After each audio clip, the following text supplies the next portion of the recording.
Chancellor Angela Merkel has been very tight-lipped throughout the entire election race, but today she said publicly that she would offer a close cooperation to Mr. Trump. On the other hand, Frank-Walter Steinmeier, who is foreign minister, has been very, very critical of Trump throughout this entire election race. And today he said that he was, of course, not going to sugarcoat things. He said that U.S. foreign policy will become, quote, more difficult and less predictable. Vladimir Putin sent congratulations to the new US President Donald Trump by telegram. Putin states a crisis in the Russian-American relationships and writes he hopes for cooperation in improving that and in solving some of the current international problems. The organization of a constructive dialogue between Moscow and Washington based on the principles of equal rights, mutual respect and a real consideration of each other's position is in the interest of the people of our nations and worldwide, cites the Kremlin website, The Telegram. So, as you can see, there's a good mood here in Moscow. This is Stephan from China. Chinese Foreign Ministry reacted to Trump's victory in the presidential election. The Foreign Ministry spokesperson Lu Kang stated that China wants to continue the good relationship with Washington.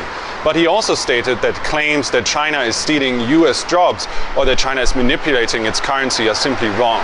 He rather stated that the close relationship between the People's Republic and Washington is rather creating more jobs in the United States and that it helps US businesses to have close ties with mainland China. Hi, this is Meera, Selva in Singapore. We have the first reactions to Donald Trump's victory.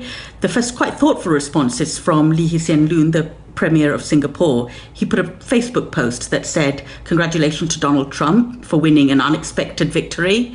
He calls it a contentious, ugly election, and then goes on to say something quite interesting. He says, like the Brexit referendum in June, Mr. Trump's victory is part of a broader pattern in developed countries, developing a deep frustration with the way things are and the strong wish to assert the sense of identity and somehow change the status quo. US voters have elected a president who they feel best represents them. Singapore will fully respect their decision. We'll continue to work together with the United States to cultivate our strong ties. The Canadian Prime Minister knows he has to deal with Trump, and he congratulated him this morning. And Trudeau said, and I quote, "Canada has no closer friend, partner and ally than the United States. We look forward to working very closely with President-elect Trump, his administration and with the United States Congress in the years ahead, including on issues such as trade, investment and international peace and security." It's clear Canada has to work with this close neighbor, and although there are so many differences in the personality and the character of these people, they have to work together. Prime Minister Netanyahu and his ministers seem to be quite happy with the election of Trump. Netanyahu is convinced that the unique alliance between Israel and the US will continue to strengthen, as he said just a few minutes ago.